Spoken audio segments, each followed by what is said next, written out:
Micheline umukobwa rero w'umu editor akunda rero kuba ari kweditinga ibitabo ndetse rwose n'inkuru z'abantu bamwe na bamwe, ikindi kandi aba ari no kweditinga nyine amadisikuru aba yagiye asabwa n'abantu runaka baba babikeneye. Ni mu masaha rero y'umugoroba aba ari gutaha, umunaniro uba ari wose, yinjira muri bisi maze agahita agenda yerekeza ku idirishya, dore ko aba yabonye ko nta muntu uhicaye, aba avuga ati reka niyicarire ku idirishya maze ngende mfata akayaga. Aragenda rero akicara maze umutwe we agahita awufatisha ku kirahure kugira ngo agende yirebera hanze, ahita ajya kumva rero akumva hari ikintu yicariye kimujombye, ahita ajyana intoki gakeya maze yafata iki kintu akumva ni ikintu cy'icyuma gikonje, arakizamura akareba maze agahita asanga n'isaha, ariko isaha ihenze cyane rwose. Igitekerezo rero cya mbere kimuza mu mutwe, ahita atekereza ati ariko ngize amahirwe rwose, nari nkeneye amafaranga, iyi saha irahenze, ndamutse nyigurishije nakuramo amafaranga menshi kubera yuko inzu yanjye yari igeze igihe cyo kwishyurwa, ndakeka rero nakuramo amafaranga yo kwishyurira inzu n'ibindi byose nkeneye.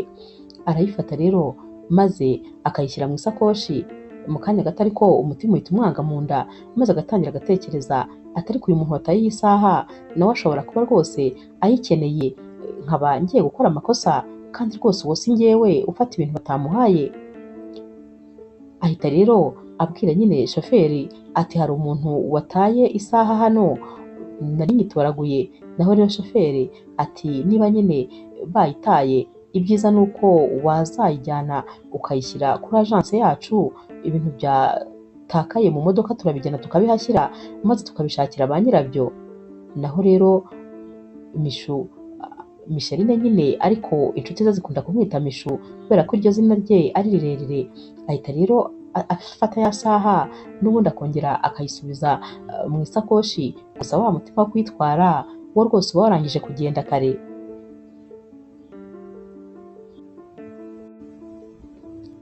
Nubwo rwose rero Mishu aba abizi neza ko rwose iyi saha nyirayo ashobora kutazigera aza kuyitwara, ariko nanone aba avuga ati reka nikureho rwose uyu mutwaro. Burakera mu gitondo maze akazinduka kare, afata ya saha rero maze akayijyana nyine kuri ya agence ya ya mabisi yari imutwaye. Aragenda rero akabwira nyine umuntu uba ushinzwe iyi agence ati natoraguye isaha mu modoka nari nyizanye rero kugira ngo muzayishakire nyirayo.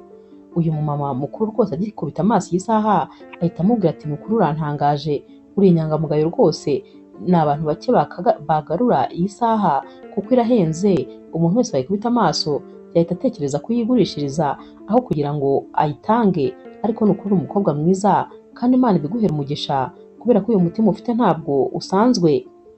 Naho rero Mishu ati murakoze cyane, amuha rero iyi saha maze uyu mumama agahita amubwira ati hanyuma rero urandika umwirondoro wawe wose, kubera yuko iyo ikintu kibonye nyiracyo turaguhamagara tukakubwira ko nyine cyabonye nyiracyo.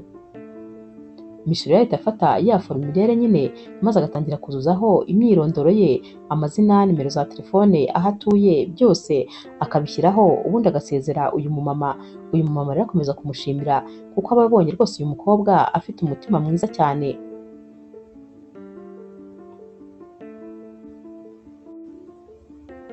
Umunsi rero wakurikiye, Mishu aba yiyicariye aho asanzwe yeditingira ibyo agomba kweditinga, dore ko nyine aba abikorera ahantu muri cafetaria, yiyicariye ahantu nyine mu nguni.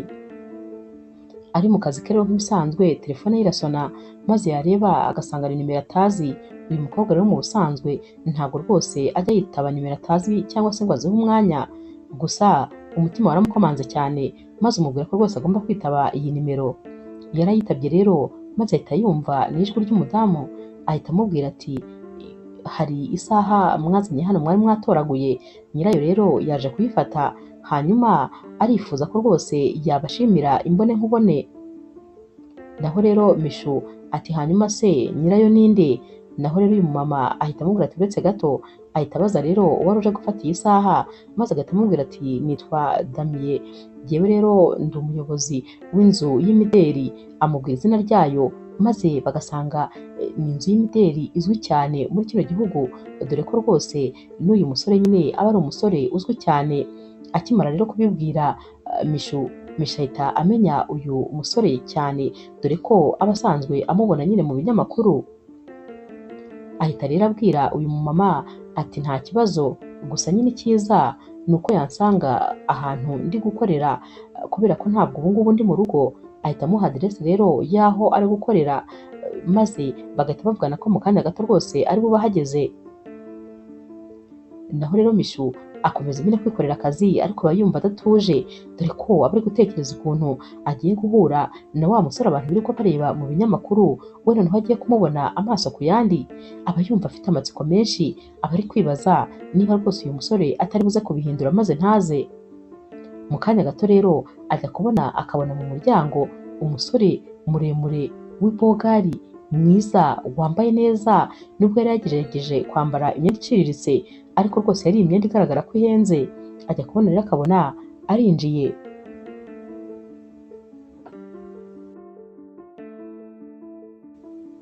Mishu rero ahita ahaguruka maze agakomeza kwitegereza uyu musore.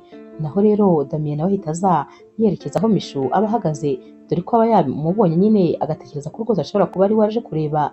Akimugera imbere Mishu ahita amubwira ati nitwa Micheline, nubwo inshuti zanjye zikunda kunyita Mishu, ndatekereza rero ari njye mwari muje kureba. Naho rero Damien ati yego rwose niko bimeze, nanjye nitwa Damien. Mishu rero we bari kwitegereza uyu musore, dore ko ari ubwa mbere rwose aba amubonye imbone nkubone, aba ari kumureba akamurebera kutamuhaga. Bahita rero bicara, maze nyine uyu musore akabwira Mishu ati wakoze cyane, wakoze rwose kuba isaha yanjye warayitoraguye ndetse ukagerageza kuyirangisha. Naho rero Mishu ati narabitekereje ko nyiri iyi saha rwose ashobora kuba ahangayitse, kuko narabibonye ko ari isaha nziza cyane. Damien ati tutanitaye ku bwiza bwayo, iyi saha ni iy'amateka kuri njyewe, iyi saha ifite ubusobanuro. Ndakubwiza ukuri, iyi saha rwose sinzi ukuntu nabikubwira, gusa nyine iyi saha nayihawe na murumuna wanjye, yayimpayemo impano habura gato rwose ngo abe mu mubiri, dore ko ari nayo kado ya nyuma yampaye. Ikindi kandi iyi saha yayimpaye ambwira rwose amagambo akomeye, niyo mpamvu nyine ntifuza kuyitakaza, kubera ko iyi saha niyo ituma ngira courage yo gukora ibintu byose ngomba gukora. Kuko murumuna wanjye ajya kuyimpa yambwiye ko ntagomba gucika intege, yambwiye ko kandi ngomba guharanira gutera imbere, ngomba guharanira kugera ku byiza uko byagenda kose.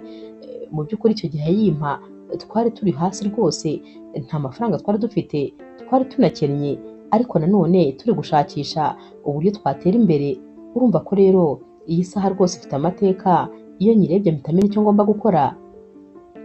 Ari kuvuga ibintu byose rero Mishu we nyine aba yumva yagize emosiyo, aba ari kumwitegereza yumva anababajwe n'amateka y'isaha, maze mu mutima we agahita ashima Imana ati Mana ushimwe ko rwose iriya saha ntagize umutima wo kuyigumana, nari kuba mpemutse cyane. Ahita rero amubwira ati ndumva rwose inkuru y'iyi saha ibabaje cyane. Naho rero Damien ati wakoze cyane rero, urumva ko rwose wansubije ikintu gikomeye mu buzima bwanjye kandi gifite ubusobanuro.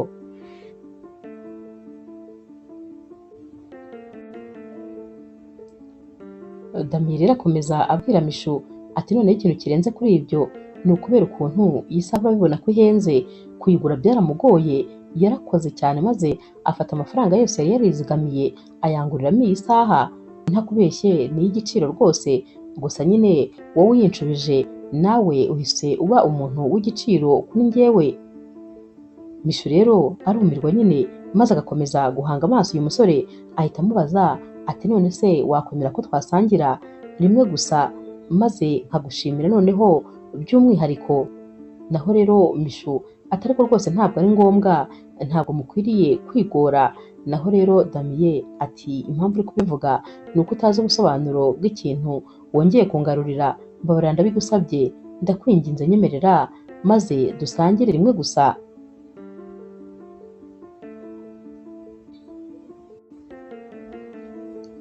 Mishu rero we aba nyine ari kwitegereza uyu musore ukuntu ari kuvuga yitonze, ndetse rwose ubona avugana ubumuntu. Mishu rero mu mutima aba ari kubitekerezaho ati ese ubu ndamubwira yego cyangwa ndamuhakanira.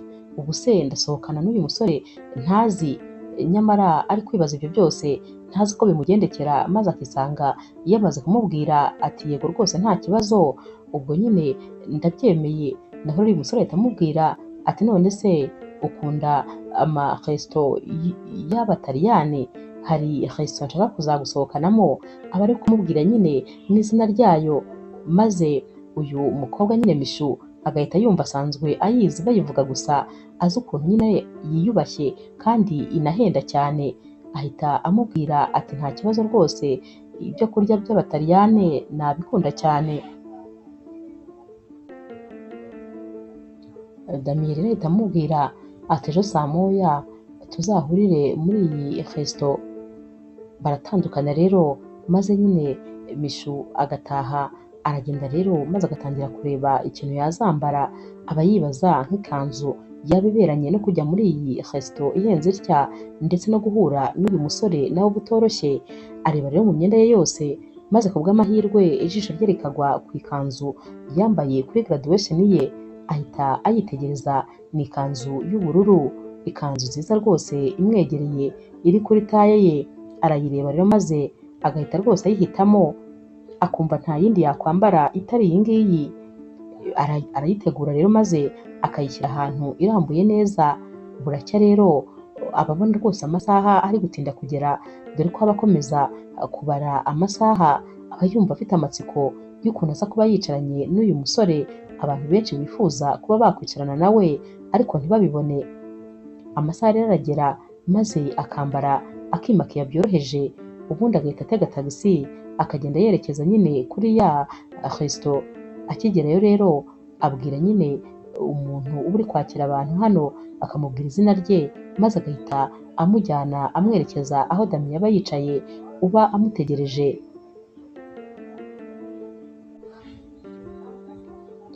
Damien rero akimara kumubona ahita ahaguruka, maze agahita amubwira ati wambaye neza cyane, uri mwiza rwose.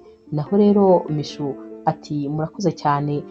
Damien ahita amukururira intebe kugira ngo yicare, naho rero Mishu agahita yicara.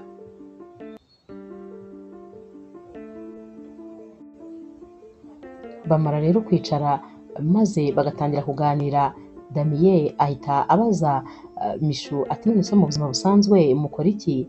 Naho Mishu ati mu buzima busanzwe rero neditinga amagambo y'abandi bantu, mbese amagambo umuntu yatekereje ndetse akayandika, ariko nyine akaba adafite ubushobozi bwo kuyatunganya neza ngo abe ari ku murongo neza. Ni abo bantu nyine mfasha, nkunda kubafasha kenshi cyane. Naho Damien ati ndumva bidatandukanye n'ibyo nkora, kuko nanjye mfata nyine ibintu umuntu atekereza maze nkabasha kubigira noneho ibintu bifatika.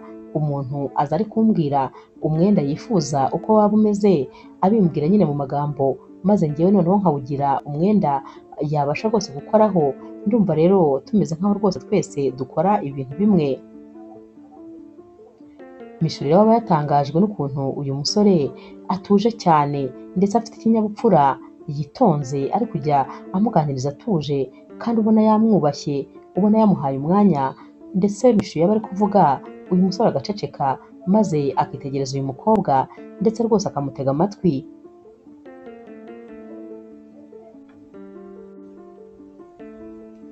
Damien rero aramubwira ati ubundi icyo gitekerezo cya bizinesi nkora cyari icya murumuna wanjye. Murumuna wanjye inzozi ze rwose zari izo kwambika abantu, gukora imyenda y'igitangaza, ariko ikibabaje ni uko yagiye inzozi ze rwose atarazigeraho. Ariko ubu ngubu nizo nkomeza gukurikiza, dore ko n'imyenda myinshi yasize ashushanyije ariyo nkunda kwifashisha ndi kudoda. Ndakubwiza ukuri, ubu ngubu rwose iyi saha wangaruriye niyo mpamvu wabonye ari iy'agaciro kuri njyewe, kubera ko buri munsi burya narayirebaga maze nkibuka ko iyi bizinesi ndi gukora ari inzozi z'umuryango wanjye, niko navuga, kuko murumuna wanjye niwe wari umuryango wanjye wenyine, nitwe twavaga inda imwe uko turi babiri. Ahita rero abaza nyine Mishu ati none se wowe nyine ufite abavandimwe? Mishu ati hoya, ni njyewe rwose njyenyine, nta wundi muntu n'umwe mfite kuri iyi si.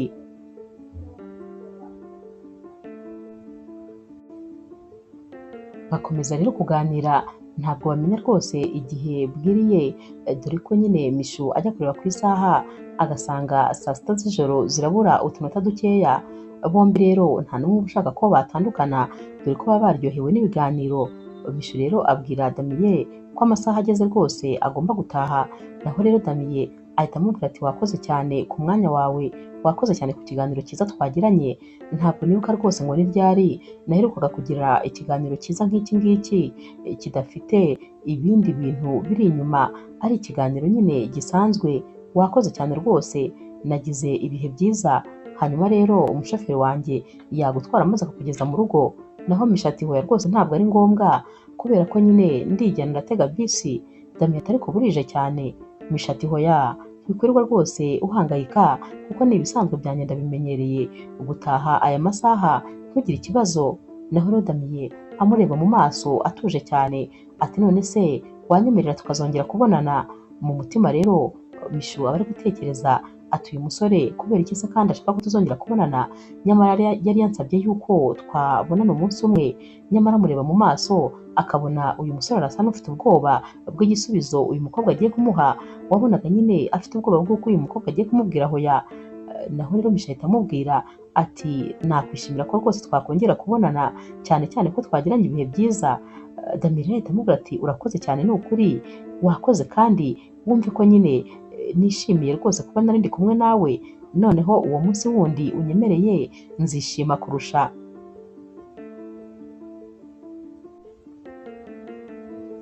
Damiye ahita amubwira ati ubwo ejo nzakuvugisha.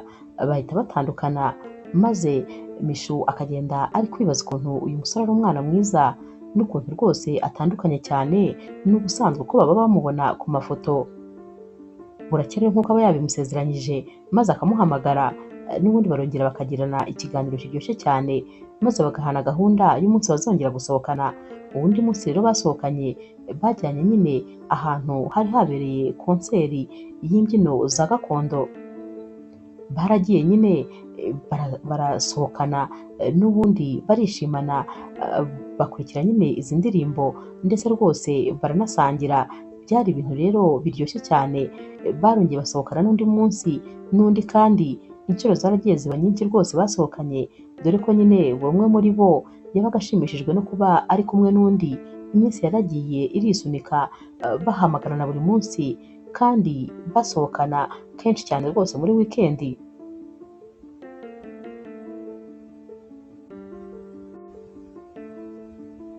Byageze aho rero Damiye akajya azana mashine, maze bagakorera muri cafetaria imwe, we na Mishu babaga bicaye nyine ku meza amwe, ndetse rwose rimwe na rimwe ukabona Damiye afashe igishushanyo cy'ikanzu cyangwa se sakame cyangwa ikindi kintu yabaga ateganya gukora, maze akaba agihereje Mishu, akamubaza ati wampa igitekerezo ko mba mbona utekereza cyane kandi ibintu nyine birenze.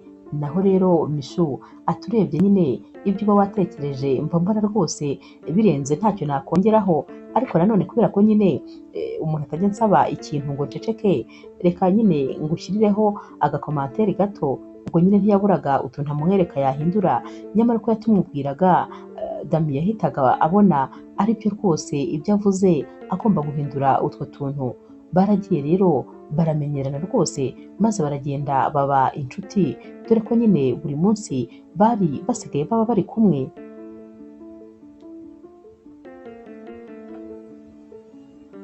Umunsi umwe rero Damiye yasabye Mishu ko yamuherekeza, noneho rwose akamutahana. Byari rero bigiye kuba ku nshuro ya mbere. Mishu rero yatekerezaga ukuntu uyu musore ari umukire, maze agatekereza ukuntu ari bubone ahantu ataha, akumva bimuteye isoni, ariko nanone aravuga ati ubuse nzaba inshuti n'umuntu utazi aho ntaha? Yaramwemereye rero maze aramuherekeza.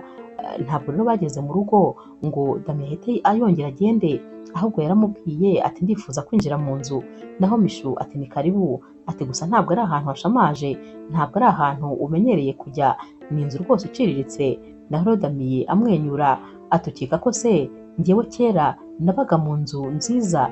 Twabaga mu nzu ntoya cyane rwose itanangana na biro yanjye ubu ngubu. Ntuhangayike rero rwose nanjye ntabwo navukiye muri shato." Muri kano kanya rero Michu yumvise abaye nkaho rwose amuremye agatima, barinjiye bajya mu nzu, maze uyu musore arayitegereza ati nyamara rwose utuye ahantu heza, aha hantu ni heza cyane. Bakomeje rero kuganira, maze Michu aramubwira ati reka ngutegurire agakawa. Yagiye mu gikoni rero uyu musore aramukurikira, n'ubundi bakomeje kuganira bari gutegura agakawa. Sinzi rero ukuntu uyu musore yari yegereye Michu maze aba aramusomye, naho rero Michu yumvise yibuze, yumva rwose ntabwo azi ukuntu bigenze, kubera ko nyine byari ibintu bimubayeho ubwa mbere. Yaramwitegereje gusa nyine mu mutima we ahita atekereza ati uko byagenda kose biragaragara yuko uyu musore nyine atari mu mikino, ahari ikintu kiri hagati yacu ni ikintu kizamara igihe, ahari ntabwo ari ibintu nyine bitunguranye. Yabaye nk'ugira isoni, ariko nanone agerageza nyine kwihagararaho. Bakomeje rero gufata agakawa ntawe uvugisha undi, dore ko bose nyine wabonaga bagize isoni z'ibimaze kuba.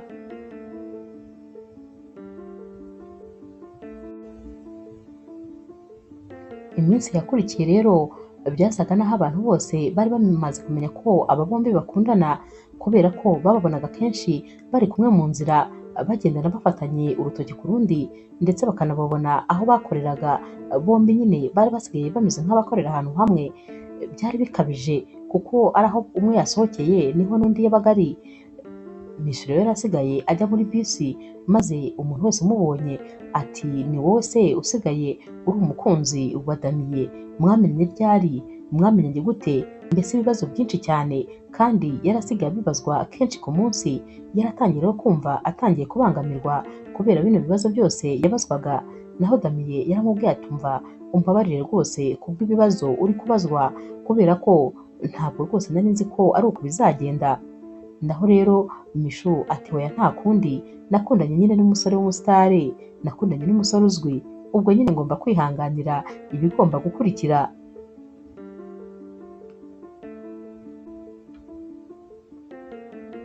Abantu rero batangiye kujya bandika ibyo bashaka ku mbuga nkoranyambaga, komantere ziragenda ziba nyinshi, dore ko nyine uyu musore yakundwaga n'abakobwa benshi. Kuba rero yarahisemo umukobwa uciriritse byari ikibazo gikomeye rwose. Abandi bakobwa bose bamufitiye ishyari bagombaga kwandika nyine ibyo bashaka. Ibintu rero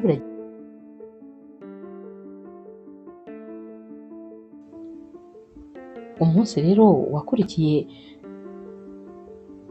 Michu aba ari mu rugo ari wenyine, yumva rero umuntu ukomanze, maze agatangira kugira ubwoba agira ngo nyine ni nk'aba bantu baje kwishakira amakuru.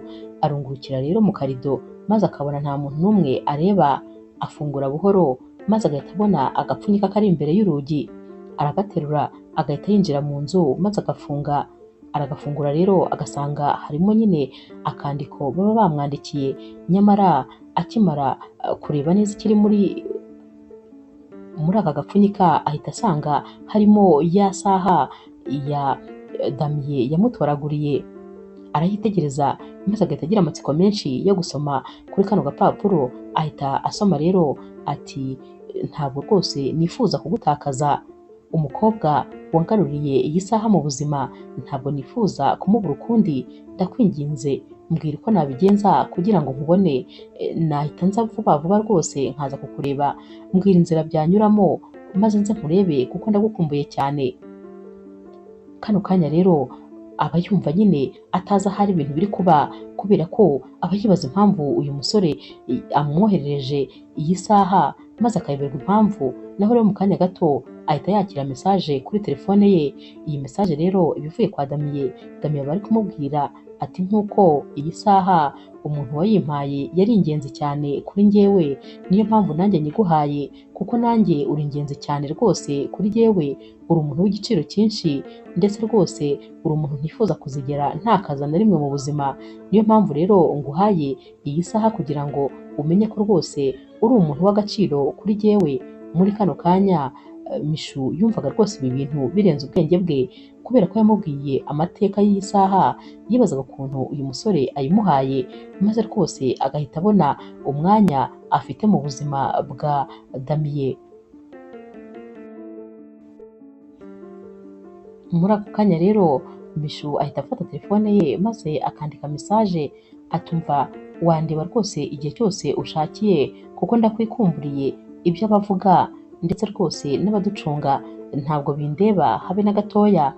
Damien rero nawe ahita yumva rwose aruhutse maze ku mugoroba saa mbiri zuzuye yari ageze ku muryango kwa Mishu arakomanga rero Mishu agafungura maze Damien agahita asimbukira mu nzu dore ko nyine yabibonaga ko hari abantu benshi bamukurikiye, abantu bose bari basigaye birirwa bamushakaho amakuru bashaka ibyo bari buvuge, bahita bafunga rero maze Mishu agahita amubaza aturaje, naho Damien ati ndaje rwose. Wabonaga kuba yinjiye mu nzu bisa naho rwose ageze mu buhungiro, bisa naho ibindi byose muri kano kanya abikize mbese ari aho yakabaye ari.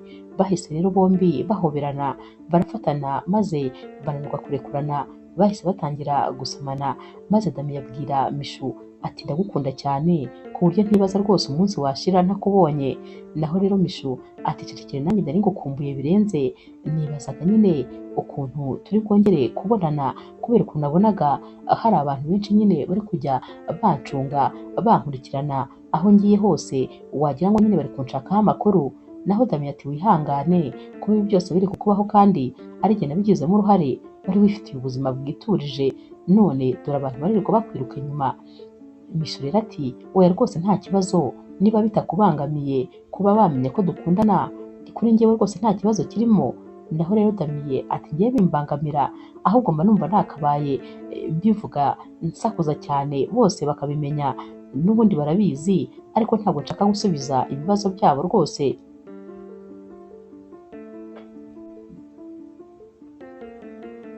Mishu rero ahita amubaza ati none se kubera iki wanyoherereje iyi saha? Naho rero Damien ati impamvu nayikoherereje ni ukugira ngo umenye yuko uri igisobanuro cy'urukundo kuri njyewe, ni ukugira ngo kandi umenye rwose ko uri umuntu ukomeye imbere yanjye. Ntabwo rwose naba narigeze na rimwe nkunda umuntu nk'uko ngukunda uyu munsi, ndagukunda kurusha ibintu byose. Ubwo rero nagira ngo rwose ubimenye kuko ubizi neza yuko iyi saha aricyo kintu cy'igiciro mfite, nagira ngo nyiguhe kugira ngo nawe umenye ko uri uw'igiciro kuri njyewe. Nanone rero Mishu ahita yumva ibyishimo bimurenze maze akumva ku nshuro ye ya mbere yiyumvise nk'umuntu ukunzwe kandi nk'umuntu wahawe agaciro n'umukunda.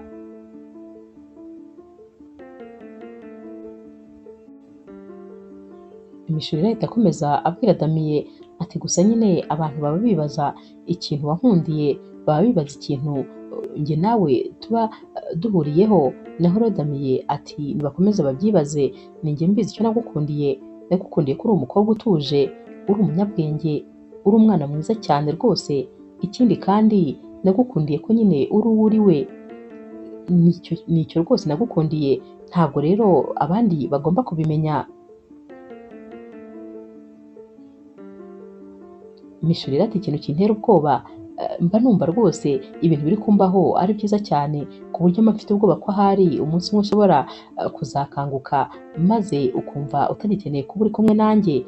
Mba nibaza nk'ahantu najya maze nkumva simpazi, mba nibaza ko kandi ushobora kuzakanguka rwose ugasanga njye nawe tudakwiranye. Naho Damien amwenyura ati ubwo se ndamutse ntakwiranye nawe naba nkwiranye nande wundi? Naho Mishu ati n'abandi bakobwa beza bose birirwa bagushaka. Damien ati ariko abo bose n'ubu ndabizi ko bahari, ariko nahisemo wowe kubera ko uri mwiza kubarusha. Ahita rero anamusoma ku gahanga maze Mishu agahita yumva bibaye nk'aho rwose icyizere yongeye yakigaruriye.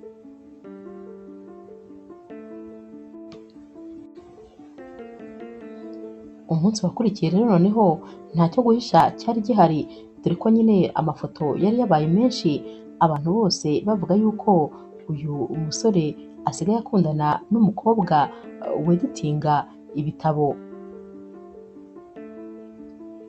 Yarabyutse rero ajya ku kazi. Mishu akihagera yahise abona abantu bose bari kumwitegereza, nyamara nabo batavuganaga bose bari kujya baza bamuvugisha neza, ubona nyine abantu bose noneho bamubonye nk'umuntu udasanzwe. Wabonaga abantu bose bari kumwubaha ndetse ubona abantu bose nyine bari kujya bamubwira neza bidasanzwe. gusa we yagerageje kwikaruma maze arongera aragenda yiyicarira yikorera akazi nyine nk'ibisanzwe.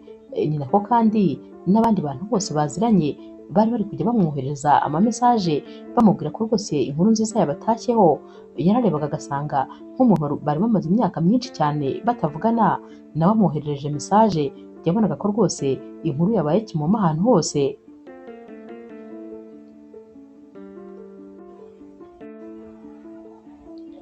Mu kanya gato rero Mishu ajya kumva mesaje kuri telefone ye, akireba rero ahita asanga ari mesaje ivuye kwa Damiye. Aba yamubwiye ati ndifuza ko twasangira ku mugoroba, hari ikintu nshaka kukwereka. Naho rero Mishu ahita amusubiza yihuse cyane ati yego rwose nta kibazo.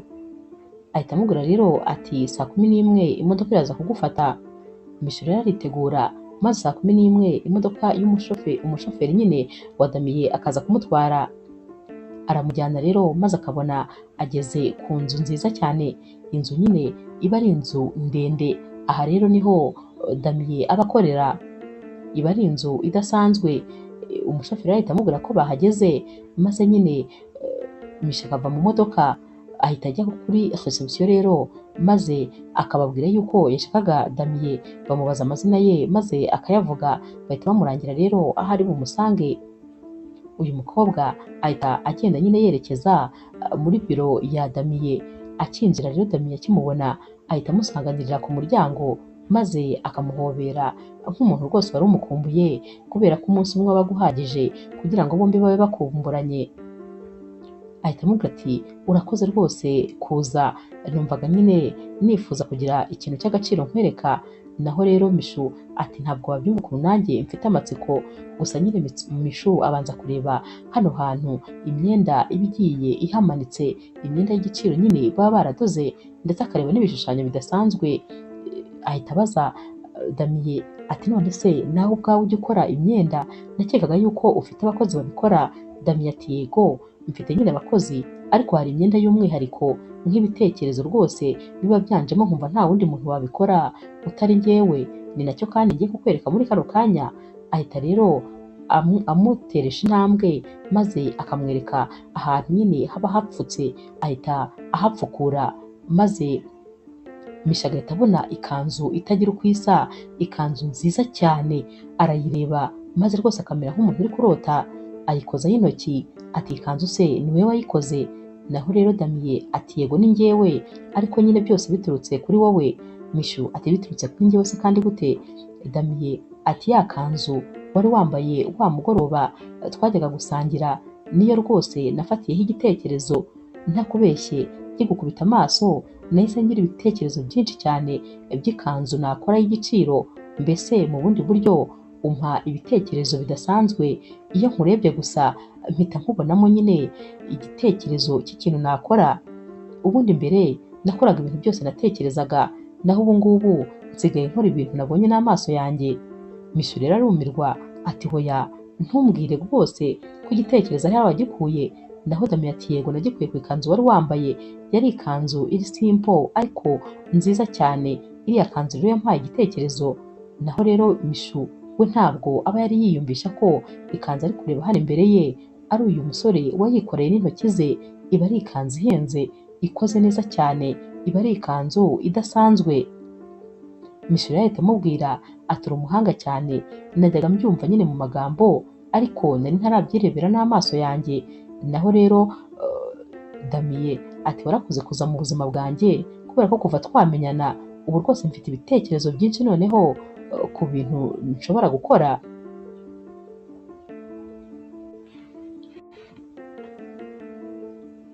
Abantu bose rero bakoranaga na Damiye batangira noneho kugenda barakarira rwose Mishu birenze, kubera yuko yari asigaye aza hano nyine Damiye akorera buri munsi, dore ko nta n'undi muntu wajyaga amwinjirira muri biro uretse uyu mukobwa. Ndetse yanageze aho amusaba ko rwose yazajya aza gukorera muri biro ye akazi, maze rimwe na rimwe yaba afite ibyo ashaka kumusaba kumufasha nabyo nyine akabimufasha. Nyamara rwose kubwira ibi bintu Mishu byabaga bisa no korosora uwabyukaga, kuko nawe yari asigaye yumva ataba ari kure ya Damiye. gusa nyine abantu bandi bakoreraga hamwe na Damien batangiye kurakarira uyu mukobwa ndetse batangira kugenda bashaka ikintu rwose cyatuma aba atacyumvikana neza na Damien.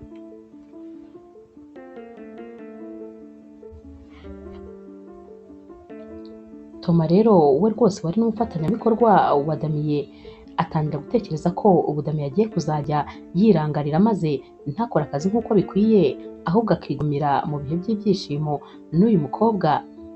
Nuko rero yishyuye umukobwa witwa Sophie maze amubwira ko rwose agomba kujya kuri televiziyo maze akavuga yuko ari umukunzi wa Damien ndetse rwose bari kwitegura kubana. Nyamara uyu mukobwa yari asanzwe nyine akora muri iyi kampani ariko Toma yamubwiye ko azamuha amafaranga menshi cyane naramuka akoze ibi ku buryo rwose atari ngombwa ko azakomeza no kuhakora. Uyu mukobwa rero nawe yaragiye rwose abikora nk'uko nyine bari babimubwiye. Nyamara Misha akimara kubona iki kiganiro yarihebye maze agahinda karamwica, aratekereza ati burya Damien nizeye gutya, burya bwose yarambeshyaga, burya bwose afite umukunzi, afite umukobwa w'umufiyanse. Nyamara rwose uyu mukobwa yari na mwiza cyane ku buryo Misha we yamurebaga maze akavuga ati byanze bikunze rwose buriya nyine yarankinishije, ahari ninjye yazaga kuruhukiraho. Agahinda karamwishe maze yiyemeza ko umunsi uza ukurikira agomba kugenda akajya kureba Damien maze rwose akamubaza kuri ibi byose.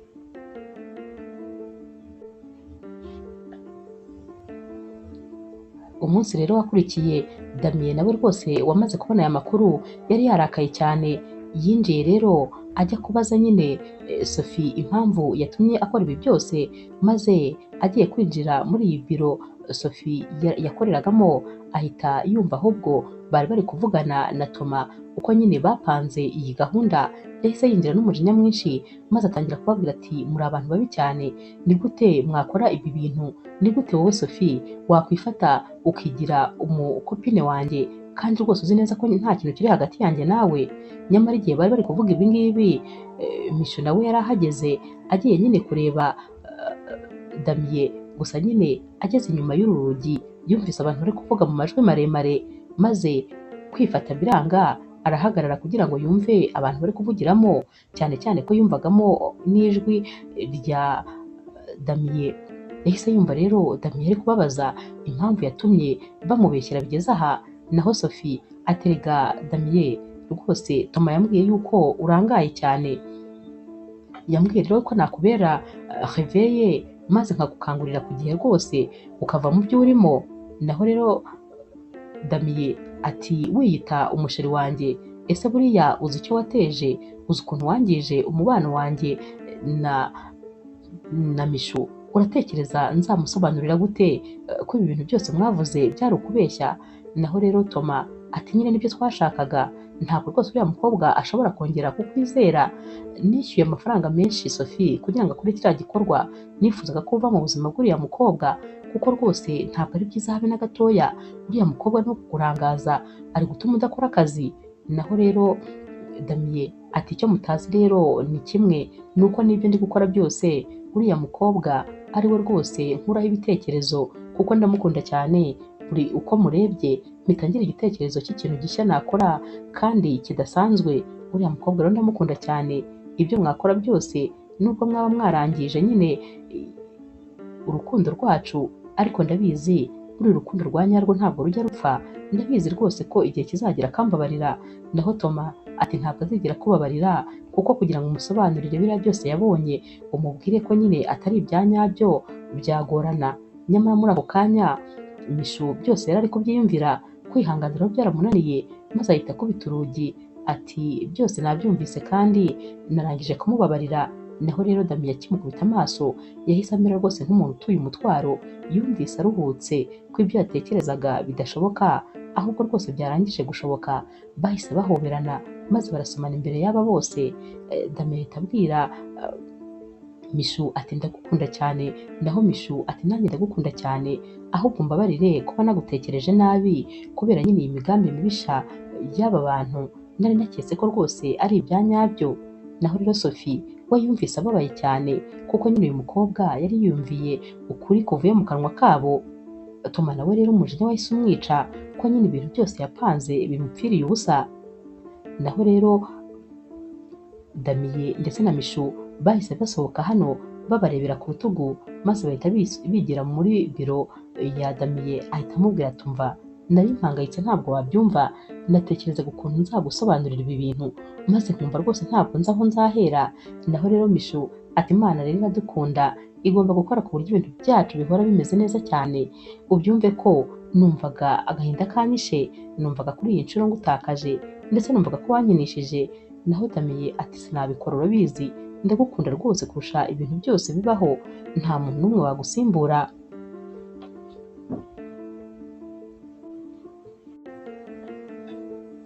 Umunsi rero wakurikiye Mishu aza ku kazi, maze akinjira muri biro ahita abwira Damiye atumva ati nukuri abantu barandembeje, atuzi ko sinkicara rwose muri bisi ngo ntekane, abantu baba bandeba bambaza ibibazo byinshi, mbese mba numva rwose ntagifite ubuzima bwanjye bwite.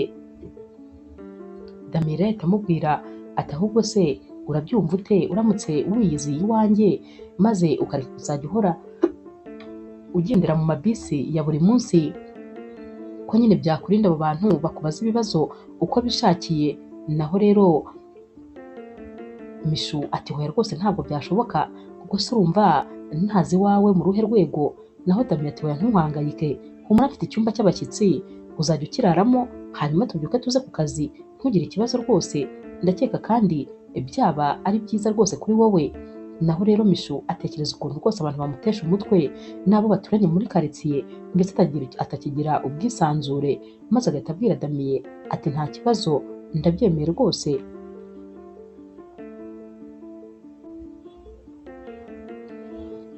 Umunsi rero wakurikiye Mishu aba ari we uri muri biro ya Damiye, maze Damiye we aba yagiye nyine mu kandi kazi atari hano.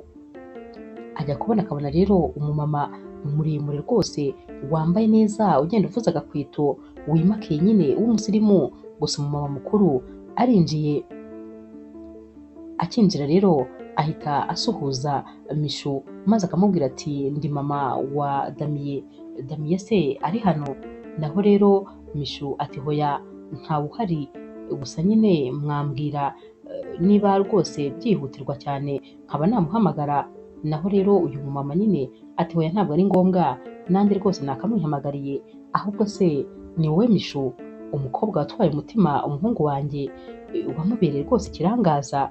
Naho rero Mishu ahita agira ubwoba, maze akavuga ati yego ni njyewe Mishu, ariko rwose mumbabarire ku byo mwumva bimvugwaho. Naho rero mama wa Damiye ahita abwira Mishu ati hoya nta mpamvu yo kwisobanura, kubera yuko umuhungu wanjye kuva yabaho nari ntarabona umukobwa yakunze, gusa nyine numvaga nifuza kubona uyu mukobwa wamutwaye umutima maze nkamubona amaso ku yandi. Mishu rero akomeza kugira isoni, maze rwose uyu mumama utaburi no guseka aba yateye ubwoba Mishu ku buryo aba yibaza nk'ibindi bintu ari buze kumubwira, ababona nyine ameze nk'umumama usuzugura ukuntu. Naho rero mama wa Damiye nyine akomeza amubwira ati inkuru zanyu narazibonye bihagije, ariko nifuzaga kukubona amaso ku yandi, gusa ntabwo rwose umuhungu wanjye yibeshye, uri mwiza cyane, ikindi kandi uranatuje, ndabona rwose nanjye nakwifuje ko nyine wahora iruhande rw'umuhungu wanjye. Mishu rero atangazwa n'aya magambo nyine uyu mama aba atangiye kumubwira. Nyamara mama Damiye akomeza amubwira ati ndishimye rwose kuba gufite iruhande rwe, gusa ndagusabye umbabarire rwose ntihazagire ikintu na kimwe kizatuma usiga umuhungu wanjye, uzamukomeze uzamugume iruhande, kubera yuko biri gutanga umusaruro udasanzwe kuba rwose muri kumwe. Ikindi kandi kuba yaragukunze nabyo ntabwo ari ibintu bisanzwe, kubera ko yahoraga ahura n'abakobwa beza benshi, hari n'abamwitereteraga, ariko nari ntarabona umukobwa n'umwe yakunze. Nyamara wowe waje mu buzima bwe nubwo ntazi ko mwahuye, ariko yaragukunze cyane kandi wahinduye byinshi kuri we. Nsigaye mbona rwose anishimye bidasanzwe, mbese mba mbona umuhungu wanjye atameze uko yahoze ameze. Nuko rero rwose warakoze kandi ndagushimye, ariko rwose uramenye ntihazagire ikintu na kimwe gituma uva mu buzima bwe. Kano kanya rero Mishu yari ari kumva wagira ngo ari kurota, kuko ntabwo yari yiteguye ko mama wa Damiye ashobora gushyigikira urukundo rwabo, ndetse rwose akamubona nk'umukobwa nyine ukwiranye n'umuhungu we, cyane cyane ko Mishu yari umukobwa udafite famiye zizwi, udafite aho aturuka hasobanutse. Nyamara hari abandi bakobwa benshi baturuka muri famiye zikize bifuzaga uyu musore. Kano kanya rero byari bibaye nk'aho rwose mama wa Damiye ababwiye ati nimukomeze inzira mwatangiye.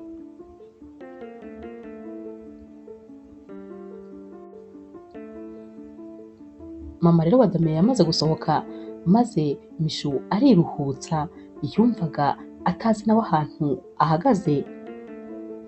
Yahise arafata telefone maze ahamagara Damiye, atumva hari ibintu nifuza kukubwira. Damiye rero yaraje, maze Mishu ahita amubwira ati mbabarira wicare nkubwire, mama wawe yavuye hano. Damiye n'ubwoba bwinshi ati ntumbwire ko rwose yakubwiye nabi. Naho Mishu ati ahubwo yambwiye ikinyuranyo cy'ibyo uri gutekereza. Mama wawe yambwiye amagambo atabaho, tekereza ko mama wawe adushyigikiye. Naho Damiye ati bimbwire rero, izo nkuru zimpe neza. Mishu rero yamubwiye byose ukuntu byagenze, maze Damiye ibyishimo biramurenga, ahita abwira Mishu ati nibazaga ukuntu mama wanjye azambwira, ariko nyine rega uri umunyamugisha rwose, ikindi kandi ukuntu usa n'ukuntu umwana mwiza, nta n'umubyeyi n'umwe utakwifuza mu buzima bw'umuhungu we. Ndabizi neza buriya mama akikubona yabonye ibyo nanjye nakubonyeho. Naho rero Mishu yahise amwenyura ati mbabarira winsetse kandi nifitiye ubwoba. Naho Damiye ati ubwoba bw'ikizi kandi wumva ibintu byose byagenze neza? Ntabwo mama wanjye rwose yagombaga kukwanga, nubwo nyine nari mfite ubwoba kubera ko nta mukobwa n'umwe ndamwereka. Nibazaga nyine umukobwa nzamwereka ukuntu azabifata, ariko noneho ubu ndaruhutse, menye ko nyine ibintu byacu birimo umugisha.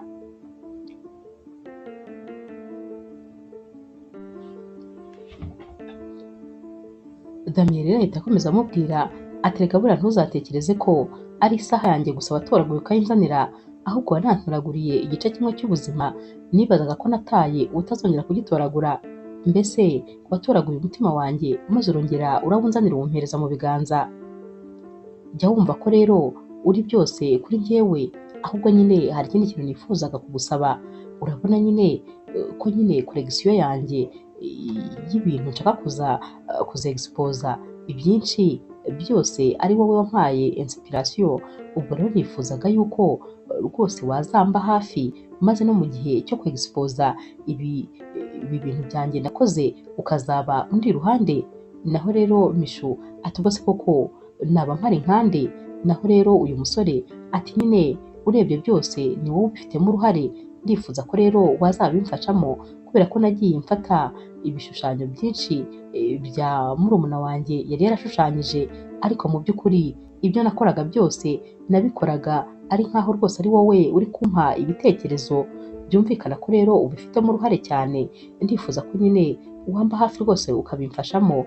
Naho rero uyu mukobwa nyine Mishu nta kintu na kimwe yari kwangira uyu musore, yaramubwiye ati nyine nubwo bizi yuko ntafite nyine ibitekerezo byinshi kuri mode, ntabwo mbizi cyane ibyerekeranye n'iyo myambaro ihenze cyane, ntabwo mbizi birenze, ariko nanone kubera ko unyifuza mu iruhande rwawe kandi nzi yuko ngomba kugufasha buri kimwe, ubwo nyine nzaba mpari ku bwawe.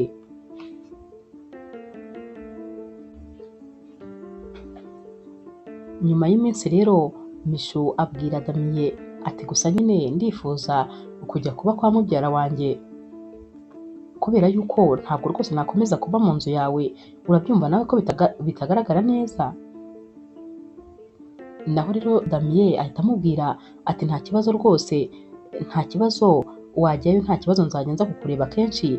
Icyo nangaga se ko ari uko nyine wakomeza kuzajya unyura inzira wanyuragamo ukanataha muri karitsiye watahagamo, maze nyine ugakomeza guhura n'ibibazo by'abantu baba bagushungereye banakubaza ibyo udakeneye gusubiza. Ntabwo rero bitinda Mishu nyine ahita agenda akajya kuba kwa wa mubyara we nk'uko yari yabisezeranye na Damiye.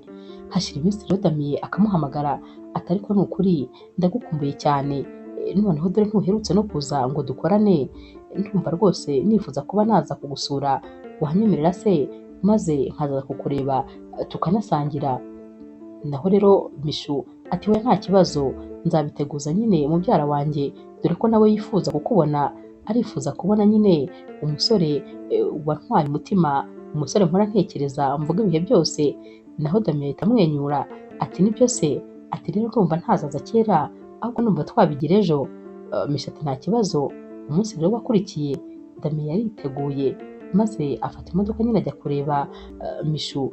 Akigera rero ku muryango yavugije ihoni maze Mishu asohoka yihuta, yahise asanga rero uyu musore ahagaze afite n'ururabyo rwiza cyane, ahita aruhereza Mishu maze akamubaza ati none se sheri, urabona nambaye neza, urabona ngaragara neza nyine, ntabwo bari buncishemo ijisho, dore ko nyine mubyara wa Mishu ndetse n'umugabo we bari bahari.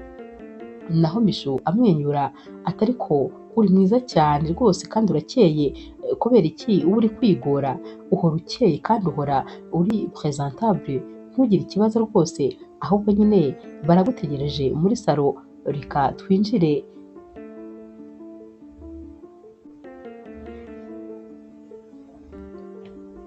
Damien rero agera mu nzu maze bakamwishimira, baramwakira, bagasangira bari gutera sitori n'uyu muryango. Basoza rero gufata amafunguro maze Damien ndetse na Mishu bagasohoka bakajya gutembera mu kajaride hanze.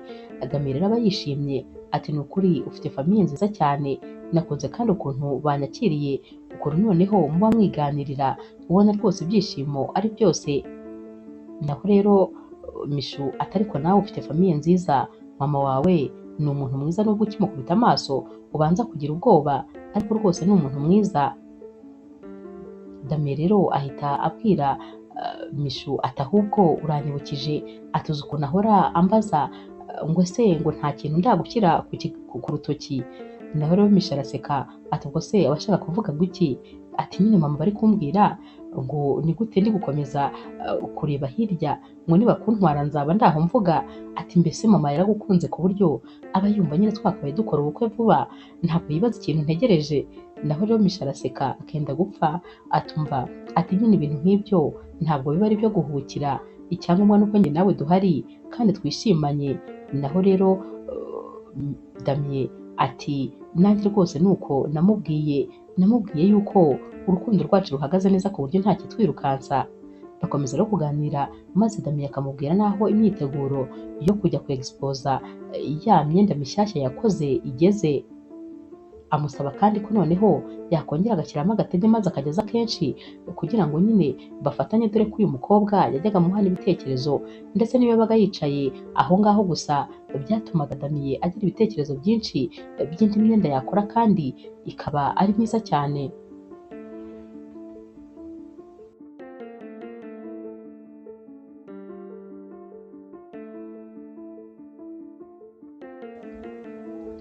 Imyiteguro rero yo kumurika ya mideli mishyashya iba ikomeje.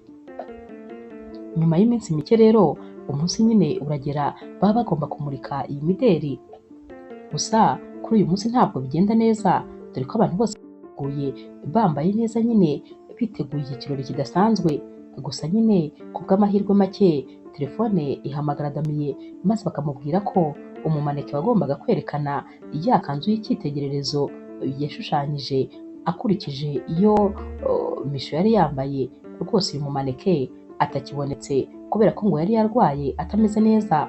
Damien rero yatangiye guta umutwe kuko yumvaga hari bimurangiriyeho, sinzi ukuntu yakebutse Mishu uba umuhagaze ku ruhande, maze ahita agira igitekerezo atumva iyi kanzu ni wowe rwose ugomba kuyambara, cyane cyane ko ari nawe wampaye igitekerezo cyo kwishushanya.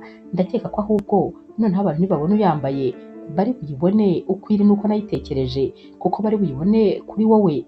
Naho rero Mishu ati hoya rwose ibyo bintu ntubimbwire, ndakwinginze icyo gitekerezo ntukizane, sinabishobora. Icya mbere cyo sinzi gutambuka, icya kabiri sindakandagira kuri stage n'umunsi n'umwe kuva nabaho. Ngaho tekereza rero ndamutse maze kwambara nk'iyo kanzu maze natambuka nkaba ndanyereye, reba noneho ndamutse ngiye maze nkajya ngenda nabi abantu ntibakunde iyo kanzu, reba noneho mbese simbizi, ndumva ibintu biri kundwaniramo, kubigusobanurira ntabwo nabishobora, keretse ahari ndamutse mbonye nk'ahantu mbiporoje tukareba ibintu byose ndi gutekereza.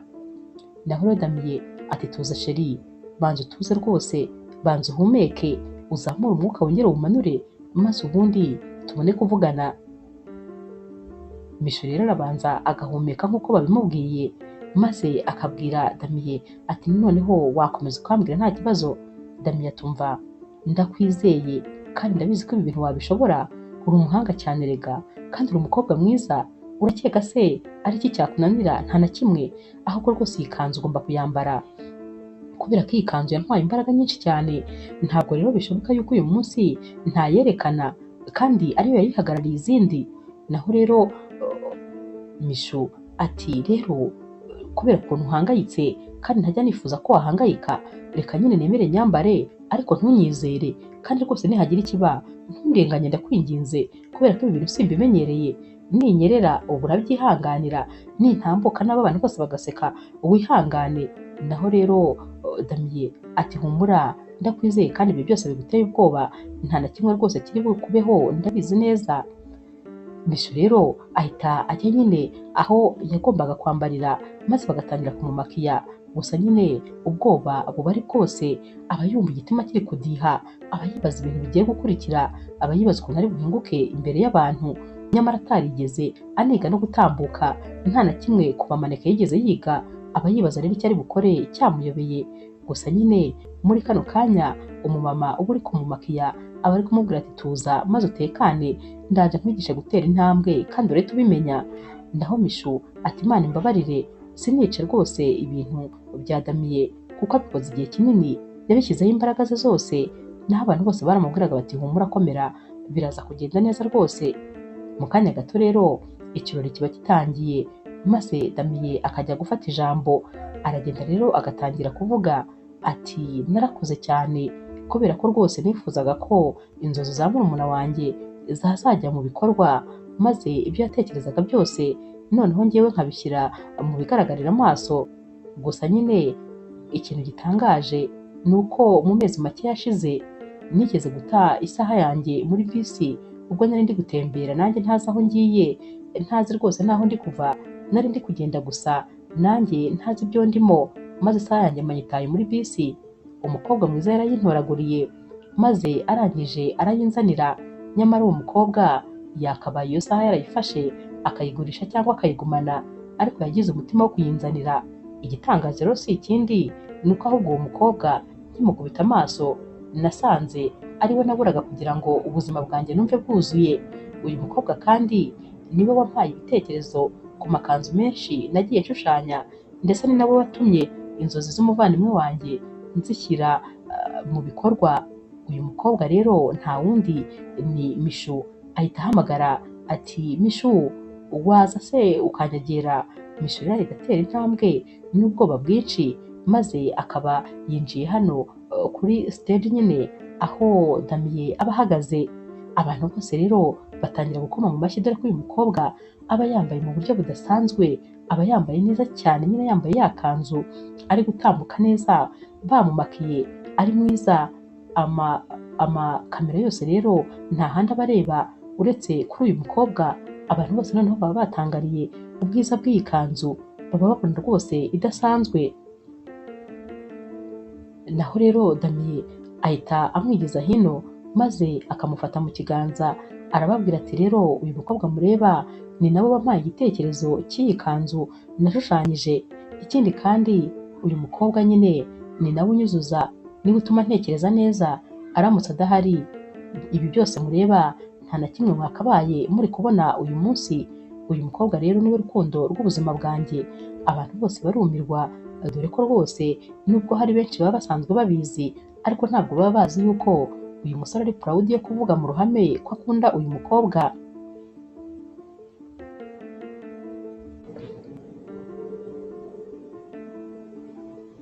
Muri iki kirori rero abantu bose bakomeje kuza kwegera Mishu bamubwira nyine felicitation, ndetse bamubaza ibintu byinshi ku bijyanye nyine n'urukundo rwe ndetse na Damiye. Nyamara bose yabahaga ibisubizo atuje cyane.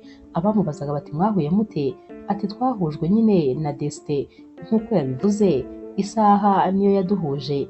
Yakomeje rero agenda basubiza nyine ku bibazo bari bafite.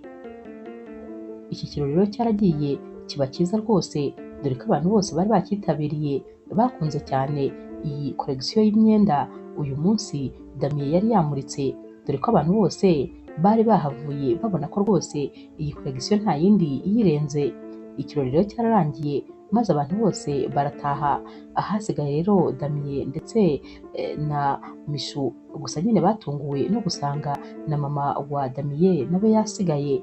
Yaraje maze ahita akora mu kiganza Mishu aramubwira ati wakoze cyane, uyu munsi ibintu wakoze ni iby'indashyikirwa, ndakubwiza ukuri uyu munsi rwose wakoze ikintu gikomeye, ndagushimiye kuba wakomeje kuba iruhande rw'umuhungu wanjye ndetse rwose no kuba waramubereye isoko y'ibitekerezo.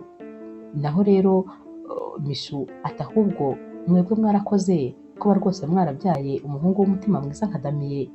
Mama rero wa Damien ahita amwenyura maze akamubwira ati ni ukuri sinzi rwose ukuntu nagushimira, nyamara kano kanya rwose Mishu aba yumva ari ibintu by'igiciro, ari ibintu by'icyubahiro kuba mama wa Damien ari kumubwira aya magambo, ari kumubwira ko rwose yagize uruhare runini mu byabaye uyu munsi.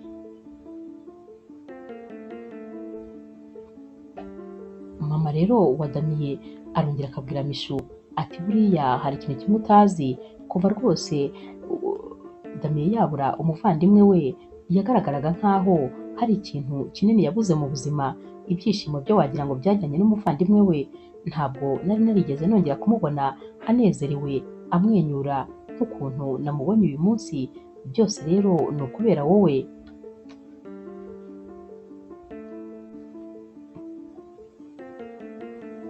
Damien rero wari uri ku ruhande arahindukira maze akabona mama we ari gusohoka, naho rero Mishu asigaye ari wenyine ahita atera intambwe maze akaza amusanga, ahita amubwira ati ko ndeba ibitekerezo byakurenze.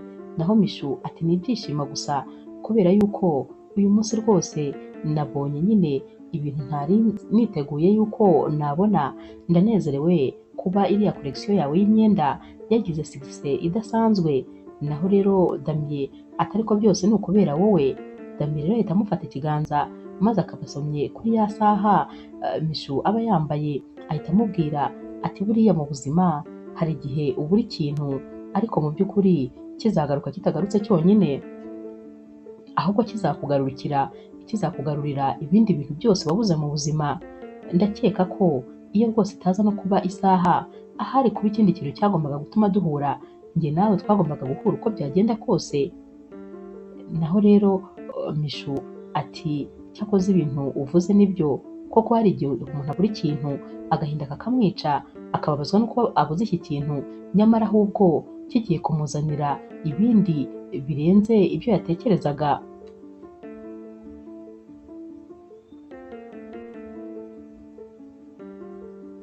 Nyuma rero y'amezi 3 bashyize ku mugaragaro iyi mideli, Mishu ndetse na Damien baba bicaranye muri salo kwa Damien bari kuganira nk'ibisanzwe, maze bajya kubona bakabona amakuru.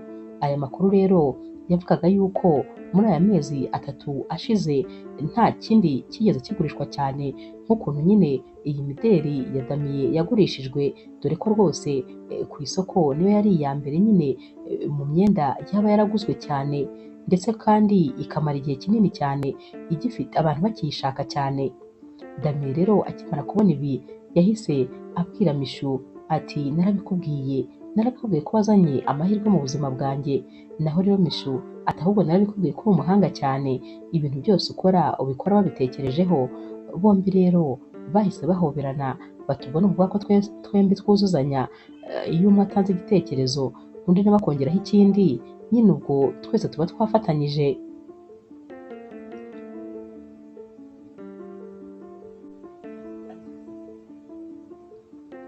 Uyu munsi rero kandi Mishu abwira Damien ati urabona nyine muri ya nzu y'abanditsi wandangiyemo akazi, ndakubwiza ukuri ubu rwose ndaryohewe cyane. Uyu munsi nafashije umwanditsi w'ibitabo aba ari no kumubwira koregisiyo y'ibyo bitabo ko yitwa, ati namufashije rero kweditinga igitabo, ariko ntakubeshye nari natwawe, nari nibagiwe akazi nshinzwe ko ari ukweditinga, ahubwo numvaga nagisoma nkakirangiza kuko cyavugaga inkuru y'urukundo iryoshye cyane. Naho rero Damien ati cyakoze ni ukuri rwose hari ahantu ukora mu bintu byawe, ukora mu bintu ukunda cyane.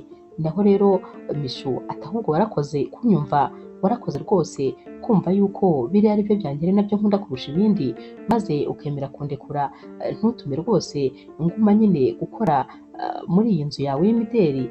Yego rwose ibitekerezo nabiguha uramutse ubishatse, ariko ni ukuri iyo mpaguma ntabwo nari kuba ndyohewe nk'ukuntu rwose mba ndyohewe iyo ndi kweditinga inkuru cyangwa igitabo runaka. Damiya turabizi ndagukunda kandi ndakubaha, ku buryo rero nifuza ko nawe rwose waba uri kumwe n'ibintu ukunda ndetse n'ibintu wifuza mu buzima. Ntabwo nakubwira ngo ujye mu byo udashaka. Mishu rero yahise amuhobera ati ubundi niyo mpamvu ngukunda, nkunda ukuntu rwose uri umusore wumva kandi nyine uri umusore rwose utajya ubangamira umuntu habe n'umwe. Naho rero Damiye aterega nawe uri uwo kubahwa, nta mpamvu n'imwe rwose mba mfite yo kutakumva kuko nanjye uranyumva.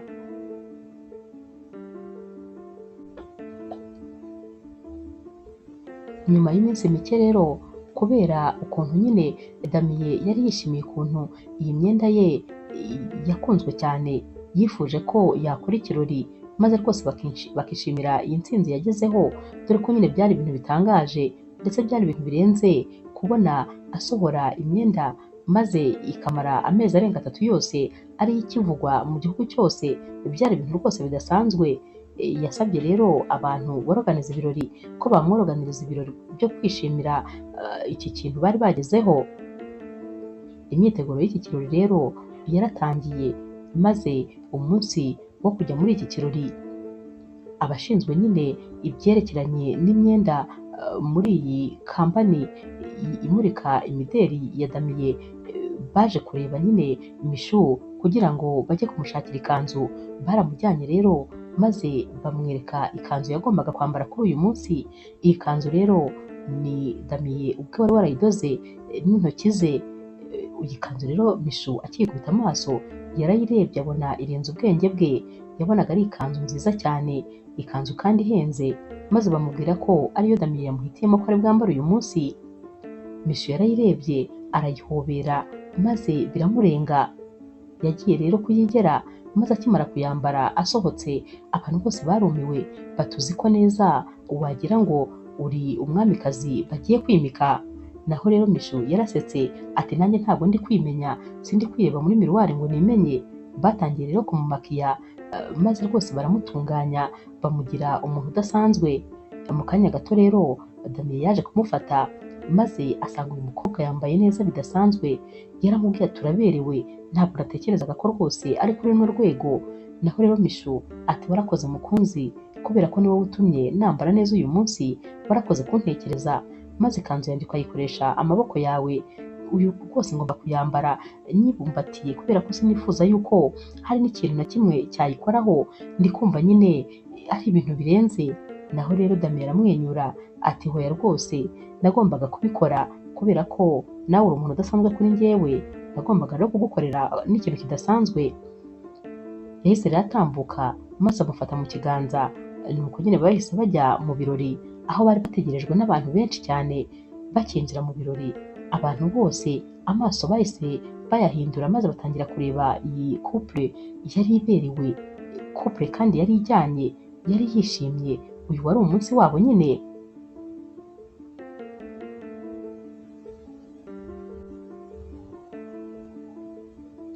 Damiye rero yafashe umwanya maze ashimira buri muntu wese waba waragize uruhare muri kino gikorwa. Yashimiye abamufashije, byaba ari ukwamamaza iyi myambaro, byaba ari ukuyikora, mbese buri muntu wese wagize uruhare muri iki gikorwa kugira ngo kibe cyaragenze neza cyane. Gusa nyine by'umwihariko yababwiye ko hari umuntu ashaka gushimira birenze ibindi, nubwo yigeze amushimira inshuro nyinshi ariko aba yumva rwose atajya amushimira bihagije. Yarongeye rero n'ubundi ahamagara Mishu maze azamuka kuri stage yambaye neza cyane. Yamufashe ikiganza maze abwira abari bari hano bose ati uyu nguyu niwe nkesha iyi myambaro, kubera ko iyo ataza kuba we ntabwo rwose iyi myambaro iba iri hano uyu munsi, kubera ko niwe wampaye ibitekerezo nk'uko nakomeje kubibabwira. Ikindi kandi uyu mukobwa yabaye byose kuri njyewe kubera ko niwe wazanye urumuri mu buzima bwanjye. niwe watumye kandi nongera kumenya yuko umuntu ashobora kwishima. Uyu mukobwa kandi niwe wanyigishije ko urukundo rwa nyarwo rubaho. Uyu mukobwa ni byose ntabwo namuvuga ngo murangize. Yarahindukiye rero ahita areba mu maso Mishu maze aramubwira ati Mishu, ndagukunda cyane, ntabwo nabikubwira ngo mbirangize, mba numva amagambo yo kubikubwiramo ntayo mfite, gusa nyine ndabizi neza ko niyo ndebye mu maso ubibona ko ngukunda kandi birenze. Naho rero Mishu ati nanjye ndagukunda cyane. Nyamara rwose Mishu aba yumva yakozwe ku mutima n'ukuntu uyu musore amukunda kandi akaba yifuza kubibwira buri wese.